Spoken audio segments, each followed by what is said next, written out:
കേരളത്തിലെ ഉപതെരഞ്ഞെടുപ്പിനൊപ്പം ജാർഖണ്ഡിൽ ഒന്നാം ഘട്ട വോട്ടിംഗ് പുരോഗമിക്കുകയാണ്. ഒപ്പം വിവിധ സംസ്ഥാനങ്ങളിലെ 31 മണ്ഡലങ്ങളിലും വോട്ടെടുപ്പ് നടക്കുന്നുണ്ട്. അതിന്റെ വാർത്തകളിലേക്ക്.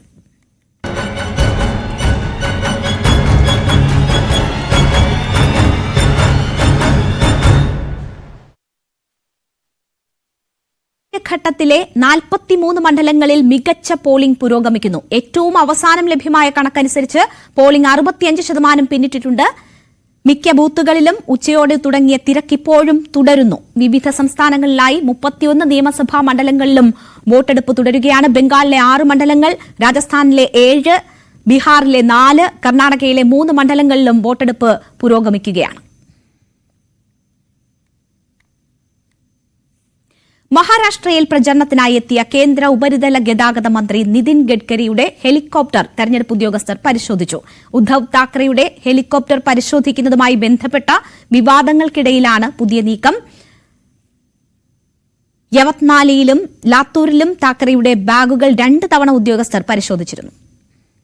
മഹാരാഷ്ട്രയിലെ ലാത്തൂരിൽ പ്രചരണത്തിനായി എത്തിയപ്പോഴാണ് കേന്ദ്രമന്ത്രി നിതിൻ ഗഡ്കരിയുടെ ഹെലികോപ്റ്റർ തെരഞ്ഞെടുപ്പ് ഉദ്യോഗസ്ഥർ പരിശോധിച്ചത്.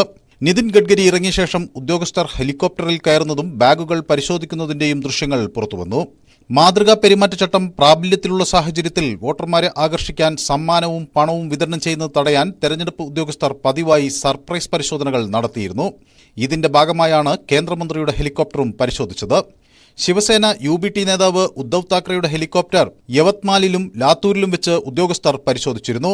ഔസ നിയോജക മണ്ഡലത്തിൽ UBT സ്ഥാനാർത്ഥി മുൻ MLA ദിൻകർ മാനെയുടെ തെരഞ്ഞെടുപ്പ് റാലിയിലെത്തിയപ്പോഴായിരുന്നു രണ്ടാമത്തെ പരിശോധന. നവംബർ 20 നടക്കുന്ന സംസ്ഥാന നിയമസഭാ തെരഞ്ഞെടുപ്പിന് മുന്നോടിയായി പ്രതിപക്ഷത്തെ ലക്ഷ്യമിട്ട് അനാവശ്യമായി ബുദ്ധിമുട്ടിക്കുകയാണെന്ന് പാർട്ടി ആരോപണവുമായി രംഗത്തെത്തി. മുൻ മുഖ്യമന്ത്രി കൂടിയായ താക്കറെയുടെ ബാഗുകൾ 2 തവണ പരിശോധിച്ചത് വിവാദമായി. ആവർത്തിച്ചുള്ള പരിശോധനയുടെ ആവശ്യകതയെ ചോദ്യം ചെയ്തുകൊണ്ട് താക്കറെ ഉദ്യോഗസ്ഥരുമായി തർക്കിക്കുകയും ചെയ്തു. शानी में कुठले जिल्हा परिषद बांधकाम जिल्हा अपॉइंटमेंट लेटर कुठे तुमचं दाखवा. सगळ्यांचं अपॉइंटमेंट लेटर तुमची पाकिट दाखवा. तुमच्या खिशात किती पैसे आहेत. ഉദ്യോഗസ്ഥരോട് അവരുടെ പേരും തസ്തികയും നിയമന ഉത്തരവുകളും ചോദിച്ചു. ഇതുവരെ എത്ര പേരുടെ ബാഗുകൾ തിരഞ്ഞു? പ്രധാനമന്ത്രി നരേന്ദ്രമോദിയും ആഭ്യന്തരമന്ത്രി അമിത്ഷായും റാലികളെ അഭിസംബോധന ചെയ്യാൻ മഹാരാഷ്ട്രയിൽ വരുമ്പോൾ അവരുടെ ബാഗുകൾ തെരഞ്ഞെടുപ്പ് അധികാരികൾ പരിശോധിക്കാറുണ്ടോ എന്നും താക്കറെ ചോദിച്ചു. മറച്ചുവെക്കാൻ ഒന്നുമില്ലെങ്കിൽ പരിശോധന നടത്തുന്നതിനെ എതിർത്തത് എന്തുകൊണ്ടാണെന്ന ചോദ്യവുമായി ഭരണകക്ഷിയായ മഹായുതി സഖ്യത്തിലെ നേതാക്കളും രംഗത്തെത്തിയിരുന്നു. Election desk, news 18.